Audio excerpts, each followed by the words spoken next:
My hard life in America as a black girl from Madagascar. When I was a young girl growing up in Antananarivo, I used to sit on the hilltops and stare out at the city lights, dreaming of the world beyond my island.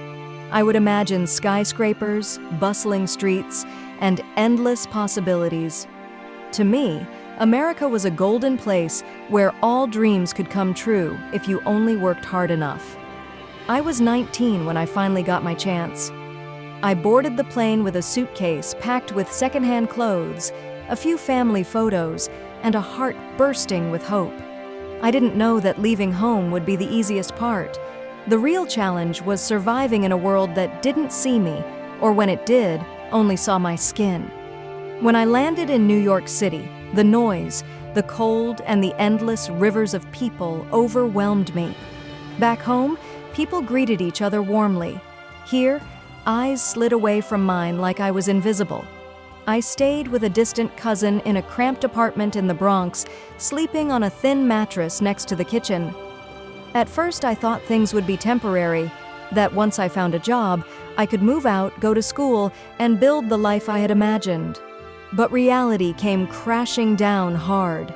Every job interview ended the same way.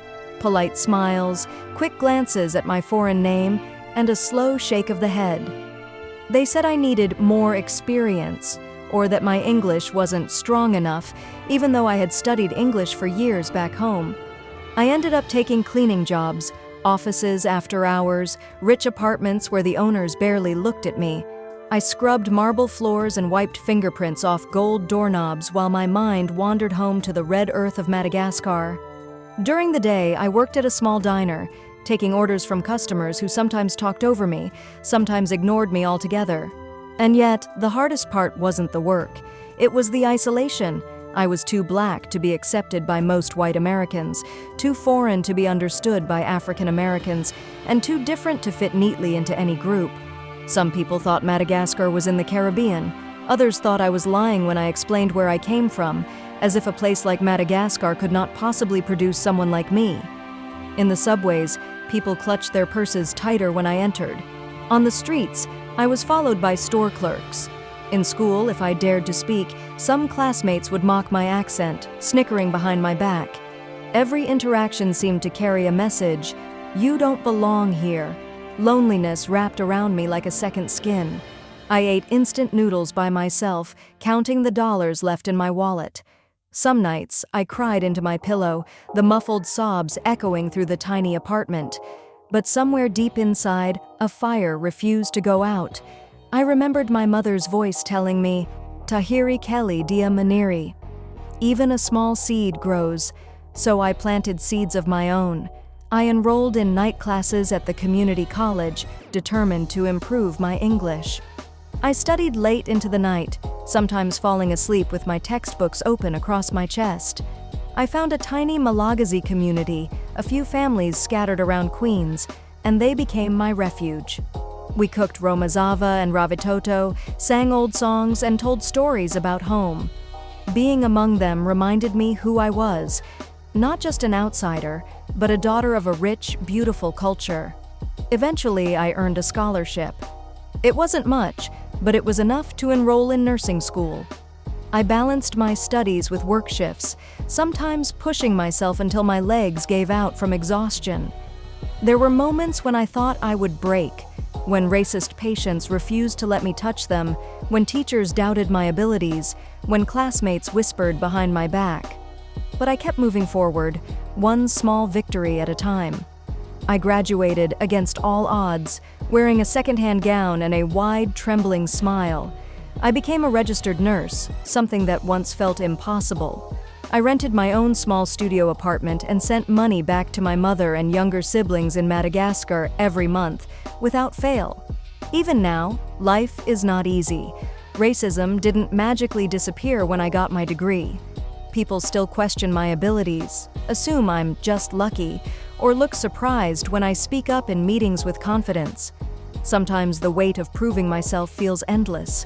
But now, I understand something I didn't before. Survival itself is a victory. Every barrier I overcome, every room I walk into with my head held high, is a testament to the black girl from Madagascar who refused to be erased. I am the granddaughter of rice farmers and market women, the child of a land rich in traditions and struggle. My skin, my accent, my history, they are not burdens, they are armor. I carry Madagascar in my blood, in my laughter, in the stubborn hope that still lives inside me. I am still here, still fighting, still dreaming, and that is more powerful than anything the world can throw at me. Still I rise, my dream for the future. Now that I have built a life from the rubble of struggle, my dreams have grown bigger, not just for myself, but for the generations of girls who will come after me. I dream of creating a foundation one day, a safe place for young black girls, immigrants, daughters of immigrants, refugees, who feel lost in this vast country. I know what it feels like to arrive in a new place and carry the weight of invisibility. I want to be the person I needed when I first stepped off that plane. Already, in small ways, I have begun. At the hospital where I work, I mentor young nursing students, especially those who are black, brown, or from immigrant backgrounds. I take them out for coffee, listen to their fears, and remind them that their accent, their skin, and their story are not weaknesses, they are power. In my neighborhood, I volunteer at a community center where immigrant families gather. Sometimes I teach English classes, other times I simply sit with young girls and tell them, "You are enough, you belong." On weekends, when the weather is warm, I organize small cultural gatherings. We share food from Madagascar, Ethiopia, Haiti, and Nigeria. We tell stories about our ancestors. We create spaces where nobody feels the need to explain their existence, spaces filled with laughter, drums, spices, and pride. One day, I hope to open a center dedicated to immigrant girls from Africa, a place where they can get tutoring, counseling, career guidance, and scholarships, a place where their dreams are nurtured instead of doubted. I know the road ahead will still have obstacles. America does not always know how to embrace those who look and sound different, but I am not afraid anymore. I have survived worse than skepticism. I have survived silence, invisibility, and outright hatred. And still, here I am, still smiling, still loving, still rising. Every time I lift up another girl, I am healing a part of the girl I once was, that scared teenager in the Bronx, crying herself to sleep, but still dreaming of something more. I live now not just for myself, but for every Malagasy girl who watches the world through wide, hopeful eyes, wondering if she can ever belong. To her I say, yes, you can. You already do. You are the dream.